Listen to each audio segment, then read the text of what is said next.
you doing, everybody? Randy Richard in the shop. Today I have a couple of projects, tooling arm type stuff for the 2x72 grinder as a sharpening guide, I should say. Anyway, I've already drawn this all up, have the parts, all the material here already cut. I also have a couple of these guides. I bought these on Amazon. It's to help you grind your bevels. So let me give you a quick sketch of what I'm talking about with this arm. So your tooling arm, that 1.5-inch square stock comes out. There'll be a pivot. Then there's a small arm here, a pivot, and a long arm here, and a hole for the rod. So from the other way, it looks like this. The rod, the long arm,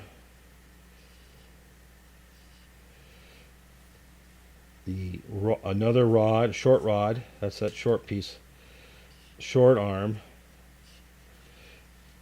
and then the tooling arm, which is down here, and a pivot through there. That's about it. This rod here can go back and forth to align. This arm here on this rod can go back and forth and align. And of course our pivots, so you can turn here, you can turn here, and that's about it. Like I said, they both go back and forth and they pivot. So you take your guide and you're rubbing it along on this top arm, and here's your belt right here, you know, you maintain your angles, and you can grind your side bevel on your blade, primary ones, just like that. But it gives you that sliding action to keep it consistent, to really help keep it. And these seem to work really quite well if you got shaky hands or can't grind one all freehand. All right, we got all our materials here ready. First off, we're going to do is drill our hole in here. We need a 5/8 hole all the way through this, and an 1.5 inches back on center line. That's what we're going to get that out of the way. It's because when we make our piece that we're going to put through here that holds for locking, that this will screw into out of this piece here, we want to be able to make sure we have the good size and a good fit on this. This is just a pivot, but I want to make it sure it fits properly. So we're going to do this hole first. I'm going to drill this hole on the mill using an annular cutter.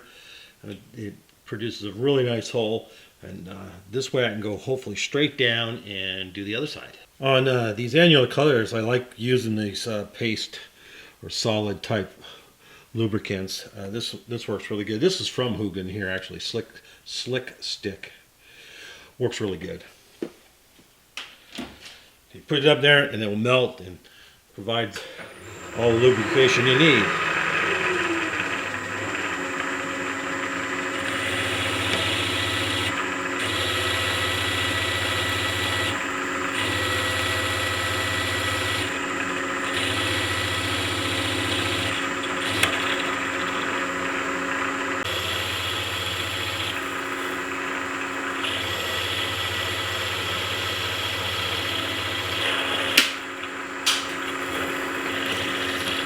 These are the best. If you want nice, clean, accurate holes, annular cutters do a super job on that.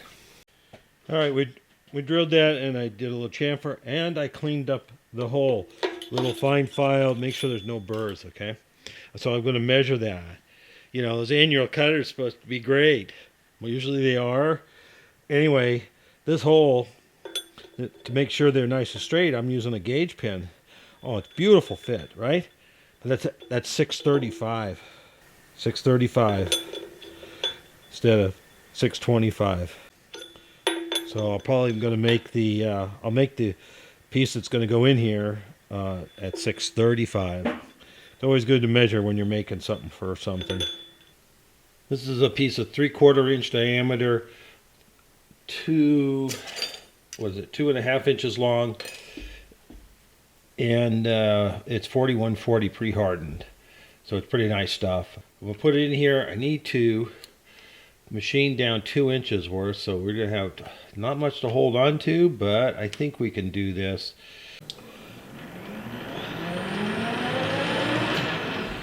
This stuff is hot rolled, and it's far from being perfectly round on the outside. So sometimes if you play with it a little bit, you can get a little better run out.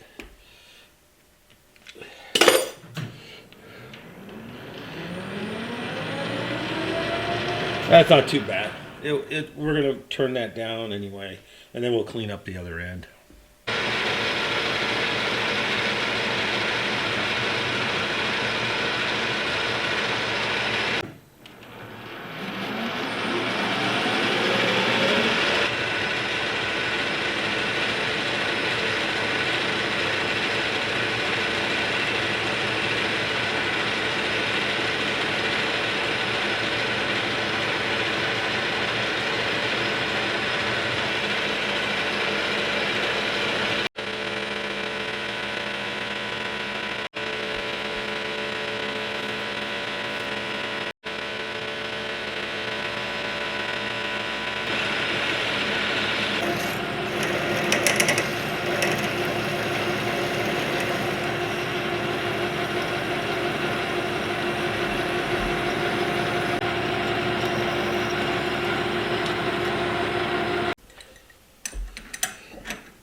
Should work.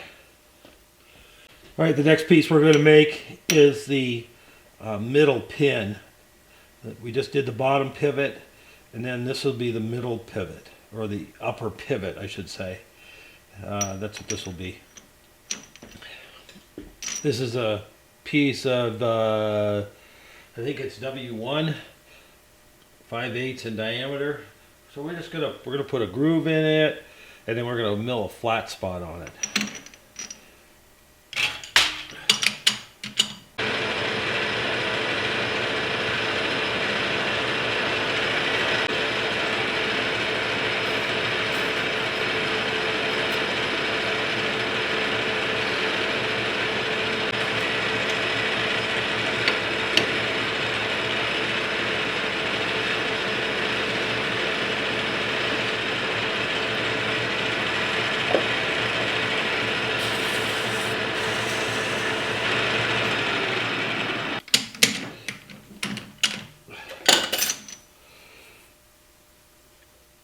Then we need a flat. I just drop a set of parallels down in there. They'll act like a little V-block, so I can have this up high to work on.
snug fit, but we'll clean up the edges and maybe just sand that a little bit. But boy, that's a real nice fit though. We'll make it so it's perfect. A perfect sliding one. There we go. Both sides. Chamfered.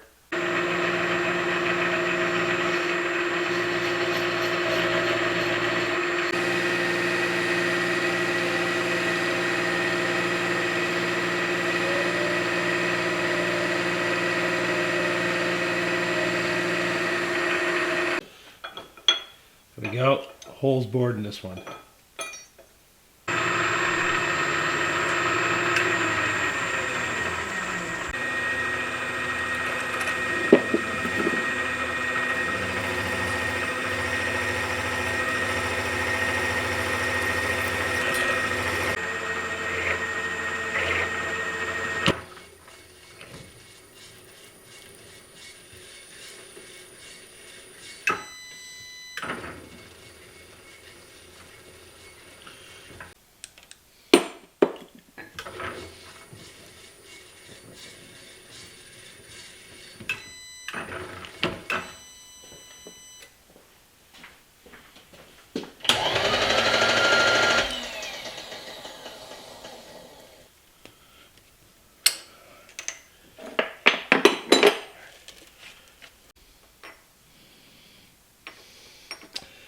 Locking screw.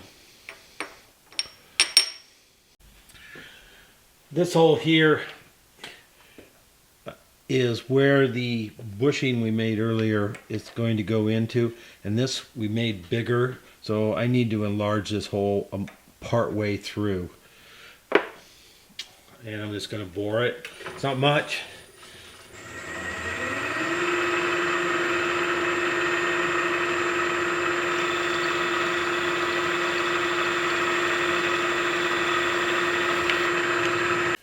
Using a gauge pen, I just barely skimmed it, and we're now at 626.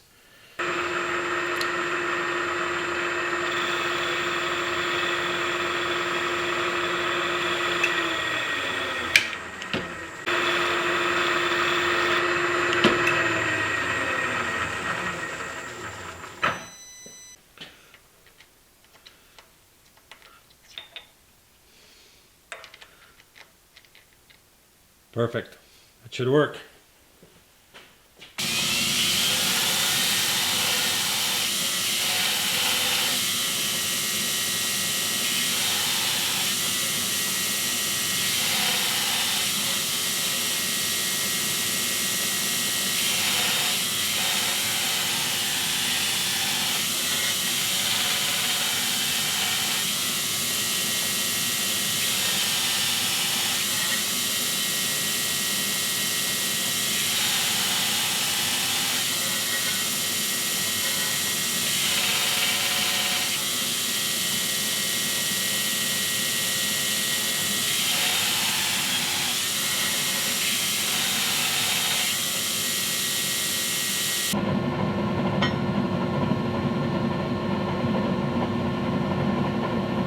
Alright, all the pieces are made.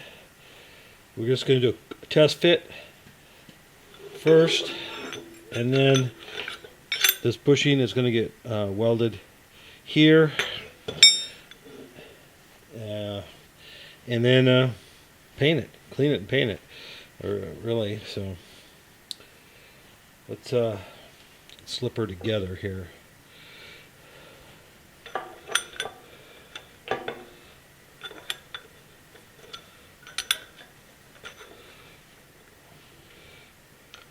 I have to make a washer for this. I forgot to do that, so I'll make a special washer for that,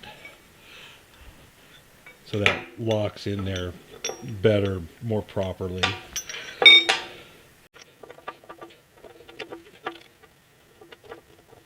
goes in the groove with this in here. And this tighten on that flat. It'll tighten on the flat, sliding it out, and it loses this for rotation. Like so. And then the top bar, just slips in here. Just slips right in here. And a little right around. I made this end bigger, so it looks really freely. That's what I did. I mean, this right here, but it's already a little bit bigger. Like, when I say a little bit, I mean like half an ounce or something. So I enlarged it so that it would freely slip in there. So it moves nice and easy. So there we go. That's the whole assembly. Go on, with that.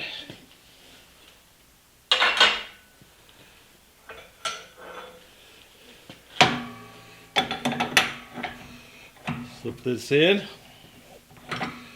and we can kind of lock it in.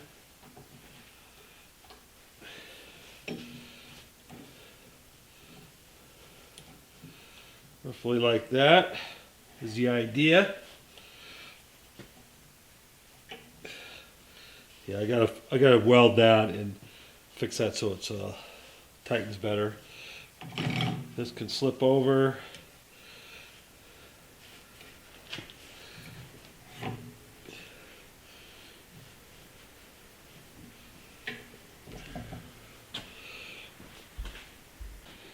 All right, I think you get the gist of it here. You have two adjustments here for positioning the bar. Up here you have an adjustment, and then right here we have an adjustment for moving it in and out, and up and in and out for the bar to get your bar centered to how you need it up on top.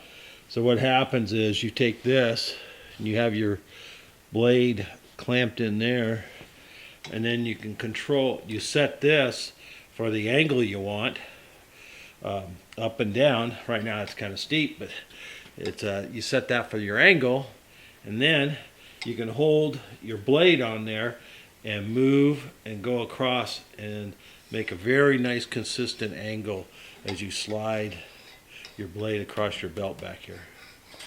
Now you'll be running it in reverse like that. That's the idea. It seems to work quite well, you know, from reviews of other people using this type of rig. So we'll give it a go. So let's see here.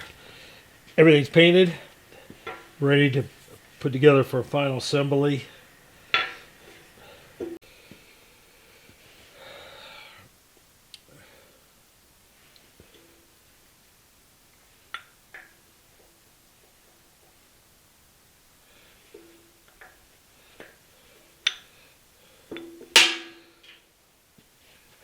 I made a washer for out here.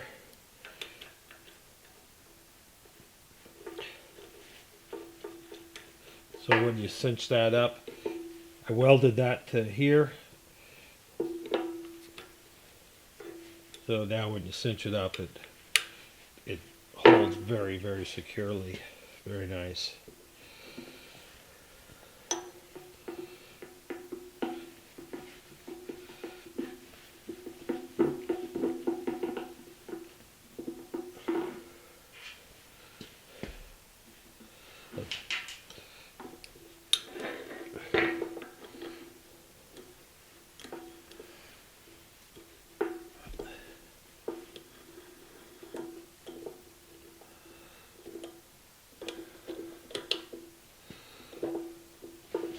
That locks in that groove.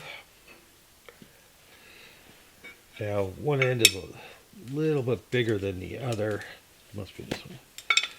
There we go. So this end goes on here.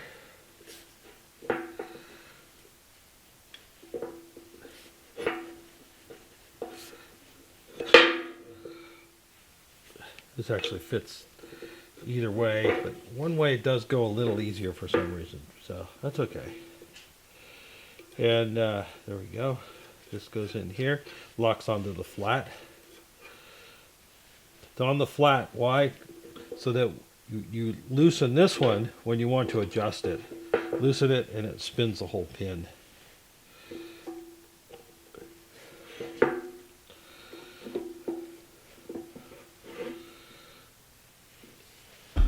Whoop.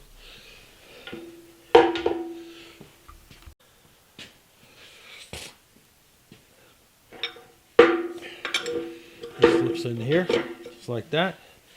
And this will snug this one in place.